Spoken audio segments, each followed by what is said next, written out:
every night is a loose one. And every flight, you know that I put the crew on. You say that I drop top, well then tell me what you done. Still in my winning phase, yeah, I've been away, are you entertained? Yeah. You guided me, that's what I'm constantly summoning. I love the climb, I don't care where the summit is. Funny when people be saying I peak, retire, my parents, they live at the beach. Hey guys, welcome back to episode 2 of the Grind and Shine Project. We are your hosts, Nick Abbruzzese and Anthony Abbruzzese.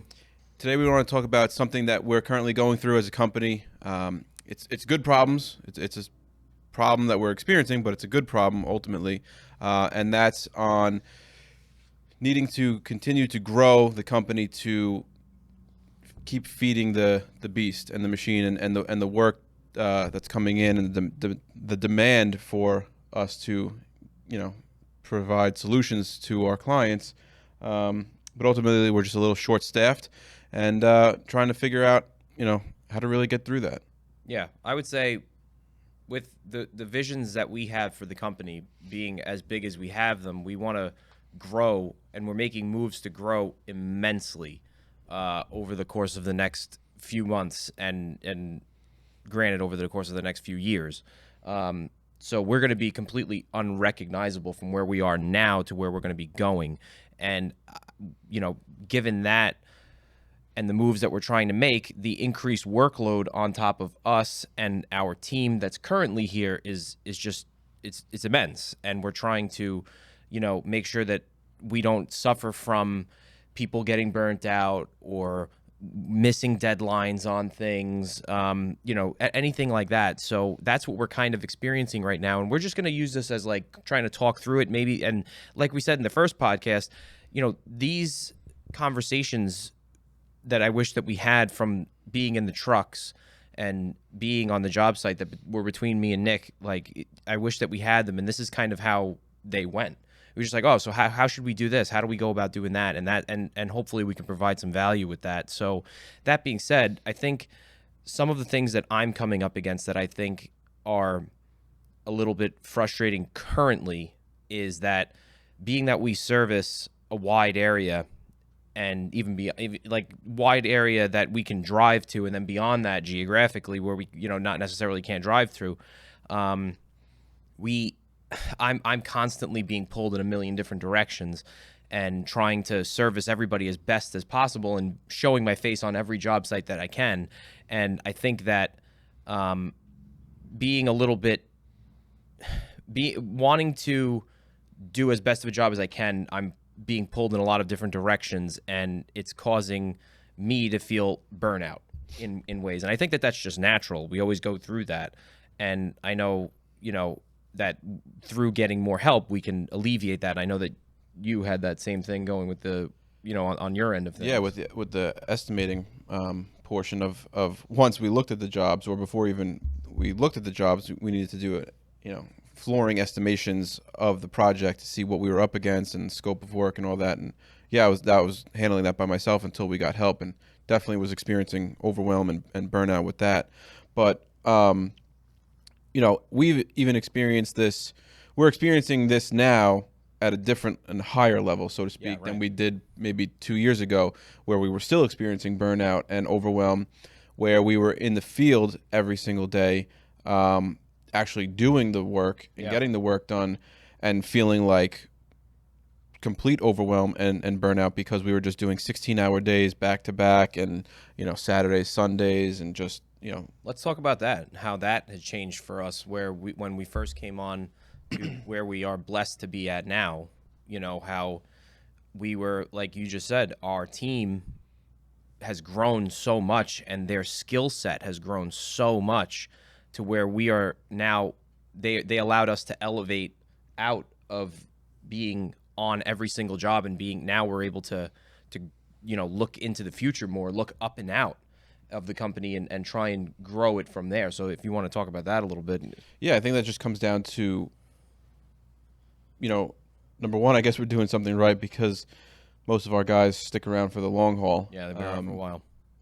So with that being said, I think, we hit a turning point in the last couple of years where guys were just maturing as men and becoming more mature adults and accepting more responsibility and taking more leadership roles, but also just hitting their stride and their confidence with being able to execute on jobs, and just knowing what to do without being told every step of the way.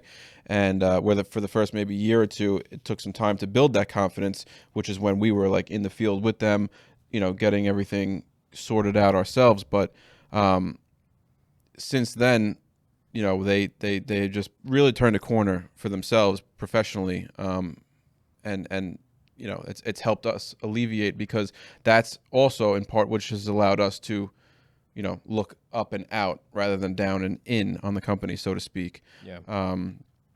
And that's been a big part of us being able to elevate to the next level of business, so to speak, Yeah, and our roles of what we need to take care of. Trusting them was a huge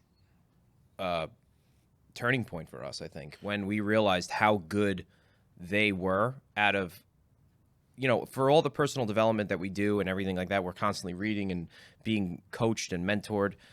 It came to taking that leap of faith of being just like, okay, you're going to run this one and let's see how you do. And once we did that, man, everybody just stepped up and everybody showed up really, really strong. And it's been just a big ball of momentum ever since in the field. And it's been fantastic. And like Nick was saying, now we're at a point where we're hitting a little bit of a wall for the growth within, I guess, let's just say the office end of things, where now we're trying to build out that team, because we're not really adequately staffed there, and we don't have the team around us to help where we're weak. Mm-hmm. Well, we have made some key hires in the last, I would say. Oh yeah, absolutely. 7 months, with Jennifer and with Tin. They have greatly relieved pressure from us and are taking weight off of our shoulders and taking us into the next level that we weren't able to do with just us alone. So that's already been a huge help for us. Yeah, foundations are being laid. Yeah, and it's just a matter of continuing to make the hires needed to continue to take us to the next and higher levels. Yeah.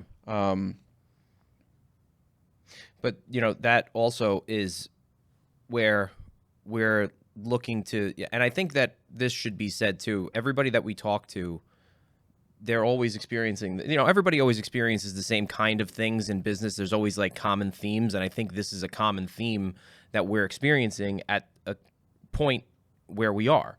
Mm-hmm. And it should be noted that all of the burnout that you're experiencing at whatever level you're at right now, whether you're in the field or in the office or whatever, I don't know, whatever business you're in, it's normal to feel these things. And the level of frustration that you have is normal to feel. You just have to kind of take the pain that you're feeling and the frustration that you're feeling and put it into positive action and try and help your team get to the next level by doing the right things and making the right, recruiting the right people to be on your team that, enhance your company's culture, enhance your company's productivity and all of that. And that's where kind of the point that we're at right now and what we're looking to do. And the foundations are being laid with team members such as Jennifer and Christine, and they're helping us immensely with the foundations that they're laying currently with us. Yeah, and just, staying on the topic of helping each other out, one of our core values is community. And, we try and cultivate a strong sense of community and family within the Abbruzzese Floors family. And we want to make sure that, everybody helps each other, and it's not just that mindset of, that's not my job, so-and-so will take care of it, and everyone steps up to the plate, which allows for the greater whole and a better outcome of the job. And I think we're very fortunate where our guys really embody that core value of community really well. And that's important. Teamwork is needed to continue to grow and push this thing where we're trying to go with it. And, continuously making sure that everybody's rowing in the same direction. Yeah. And, I think we're doing a good job at that. I think we could always improve. I don't think everyone's perfect. Well, we're learning. You know, we're learning, and you know, something for us that's been big has been you know, like company parties that we've been hosting. Yeah. That was something just a few years ago we weren't doing at all. And once we started doing that, we really started to see the guys coming together and having more of a relationship with each other, just not inside of work and on the job site. You know, watching them bond when we have them here at the warehouse or at a restaurant or something is really, really cool. Watching them play soccer together, or, you know, dad's backyard, mom and dad's backyard. Yeah. You know, that's definitely a big part of, you know, teamwork and team building and getting that sense of community for us, which we could always do more of. And, you know, that's just, it's something that is going to help us get to the place where we want to go a lot faster and a lot more efficiently. So, you know, with that being said, also vision comes into play with, you know, like Ed says, casting the vision. Yeah. You know, having a vision so big that everyone's goals fit inside of our Everybody's vision, everybody's dreams and goals fit inside of our vision. Yeah. Yeah. So like what that means to us is we need to set our goals and our visions and dreams so large that if somebody within our company wants to buy a Jeep, and that's their goal in life is to buy a brand new Jeep Wrangler 4-door, you know, tricked out, whatever. Yeah, whatever. That's possible under our dreams and under our dream. Yeah, you know, right. that their dream of owning that truck will be possible. And maybe that's a house for somebody. And maybe it's just you know, a second house for somebody, or just vacation or time with family. It could be vacation. It could be different for everybody. And I think that at the root of that really is creating a company and a family that provides stability to those people and allows them to be able to say, I can go after this. I have a good group of people behind me to be able to, you know, fund this, or however you want to use the word fund, whether it's monetarily or whatever. Like, you know, I have the security to be able to go after my dreams as long as I'm around this sphere of people, and they're not stopping. I think that's the biggest thing too, is where you have it, you know, when your company isn't growing, you're dying. And it's said all the time across all businesses, and it's so true, because if you have leaders at the top that aren't trying to push the envelope all the time, the people that you have the privilege to be on your team and the privilege to lead, they will eventually just say, why am I wasting my time here? And it's a good, getting back to it, this is a good reason to be feeling this burnout and this frustration, because we feel the pressure to perform and make sure that we're constantly pushing the envelope and constantly trying to grow. And, you know, no matter what the frustration is, we want to make sure that we can make our dreams so big that everybody can feel confident in going after their dreams, as long as, you know, when they're in our sphere. Yeah, and talk about, you know, guys maturing and us feeling more pressure now. With their maturity coming into play, they're also having kids of their own and families. So now, you know, we are in turn feeling that pressure because we have kids of our own.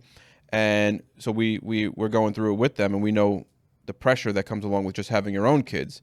So now we're taking the burden also of their kids and their family, and we feel responsible for making sure that, you know, their mom and dad that works for us is able to provide for them as well. So we take that very serious, and that's why we're really putting the hammer down the last couple of years, and trying to do everything that we can to ensure success and just really make sure that everybody has a growth path, and just can really provide for their family and hit their dreams that they want. Right. And as a quick side note, if you're in business and you don't feel the weight of your team's families on you as well and making you perform, I think you should probably reevaluate why you're in business, and you should make sure that everybody we feel like Nick is saying the responsibility to make sure that we're performing for everybody, to make sure that they're okay.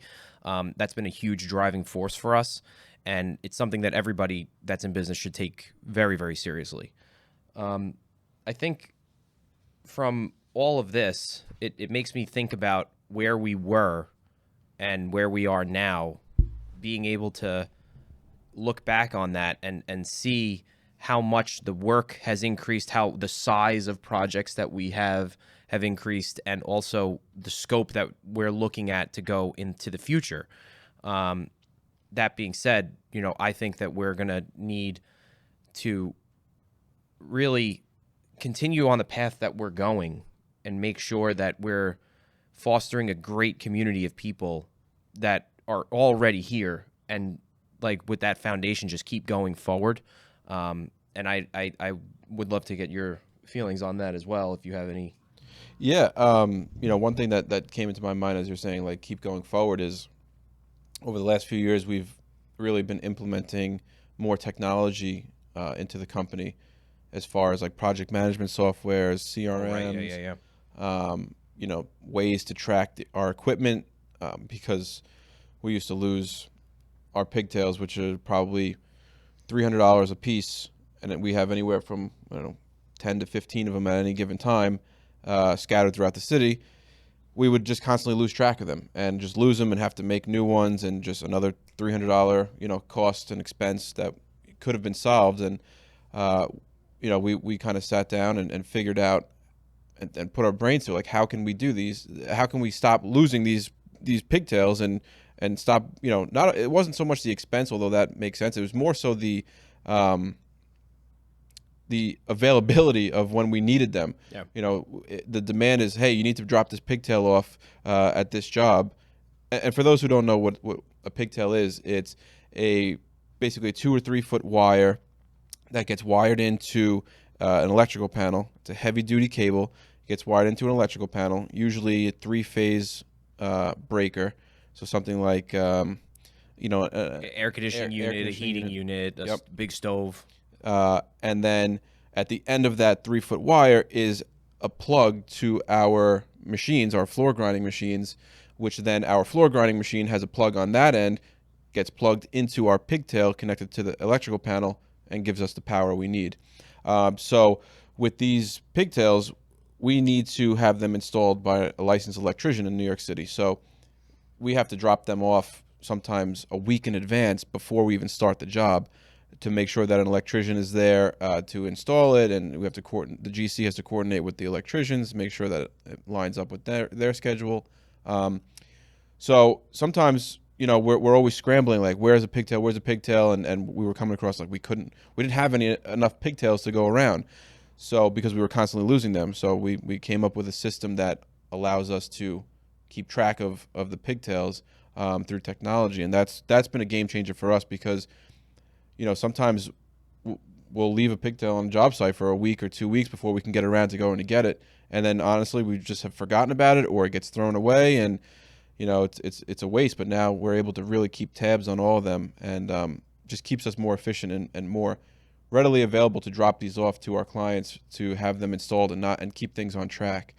So things like technology side of it have drastically helped us, and it's only getting better. The technology is only getting better and more easy to use too, and to implement. But it's one of those things that I don't want to overwhelm our guys with a massive amount of technology and different apps. Well, you don't want to change. You don't want to change everything too much. You want to make sure that something is steady, give it a chance, and then see. Yeah, because also what goes through my mind is, like, I don't want to just say, all right, guys, here's what we're doing. We're rolling out with this system, and it's going to be great. And then in a week, change it and get a new system. And then, maybe it lasts for a month, and then we change that and get a new system. And the guys are just like, they lose faith. Right. And they're just like, oh, here's this new system. It's going to be here today. Research, yeah, here today, gone tomorrow. But so it takes time to implement these things, but they have been a tremendous help for us. And I think it's really been, the guys have really appreciated it also. Yeah. And I think probably in conclusion, I would say that all of this all of these feelings of overwhelm and burnout and trying to take the company to the next level are all normal things. And I think through, casting visions and getting the right people, on our side and cultivating the people that we currently have to, show them their true potential. I think that all of these things are going to help. And I think we should also do an episode on systems and processes and how those help push us forward. But I think that, this conversation has really helped. It's really helped me, get a lot of thoughts out there, and, kind of, it makes me feel a lot better and much more hopeful going forward, realizing how blessed we are to have the people that we have. Yep. And where we're going to go in the future. Yeah, so, for sure. Do you have anything in conclusion? No, I think, if you asked me a couple years ago how I feel about, constantly answering phone calls and texts at night and just constant kicking the nuts, honestly, that happens every single day. Take the wind out of your sails. Yeah, I would say that it's frustrating and like it drives me nuts. And I'd be lying to say if that hasn't changed, or it's still, I still feel the same way. But I reframed it. Yeah, I reframed it, and I'm looking at it from a different angle. And it really is, like people say, it's a privilege. It's having these problems to solve. It feels good when you're able to actually solve them one step at a time. You gain confidence, you gain momentum, and you gain experience, and you gain, you just grow as a person. But when you're going through them on a daily basis, and New York City is not shy to throw them to you on a daily basis. We'll have to do another also podcast on logistics of what we deal with on a day-to-day with New York City and all the paperwork and documents that need to be in place. But, having